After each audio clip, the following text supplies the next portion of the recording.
Hello दोस्तों, welcome our YouTube channel legal advice Bharatiya Nyaya संहिता 2023। आज हम जानेंगे आईपीसी के नए वर्जन यानी बीएनएस 296 और 115।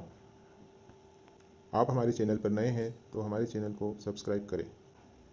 सबसे पहले हम जानेंगे बीएनएस की धारा 296 और 115 सार्वजनिक शालीनता और स्वेच्छा से चोट पहुंचाने से जुड़ी धाराएं हैं, जो पहले आईपीसी में 294 और 323 के अंतर्गत आती थी।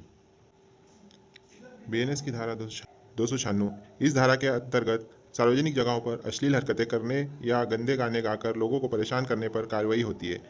दोस्तों, ऐसी कोई भी अश्लील भाषा का प्रयोग कर सार्वजनिक स्थानों पर लोगों को परेशान करने पर इस धारा के अंतर्गत कार्रवाई की जाती है। इस धारा के तहत आपको अगर अपराध करते हैं तो 3 महीने तक की जेल या 1,000 रुपये का जुर्माना या दोनों हो सकते हैं। इसके साथ ही इस धारा में यह भी बताया गया है कि सार्वजनिक शालीनता बनाए रखने के लिए अश्लील हरकतों पर इस धारा ने रोक लगाने का काम किया है। यह धारा अश्लील हरकत करने या अभद्र गाने या ऐसे शब्द बोलने जैसे व्यवहार को अपराध बनाती है। दोस्तों, अब हम बीएनएस की धारा 115 के बारे में जानेंगे।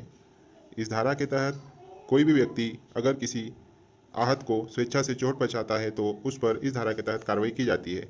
यह धारा पहले 323 में आती थी, जिसके अंतर्गत में 1 साल की सज़ा या 10,000 रुपये का जुर्माना या दोनों हो सकते हैं।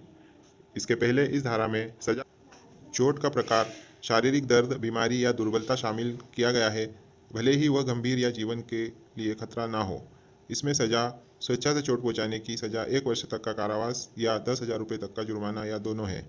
इसके उदाहरण आप देखेंगे। उदाहरण के लिए, यदि कोई व्यक्ति किसी हमले से खुद को बचाते हुए किसी अन्य व्यक्ति के हाथ पर डंडे से प्रहार करता है तो यह कार्रवाई धारा 115(1) के अंतर्गत आती है। हालांकि यह व्यक्ति बीएनएस के आत्मरक्षा प्रावधानों के अंतर्गत अपवाद का दावा करने में सक्षम हो सकता है।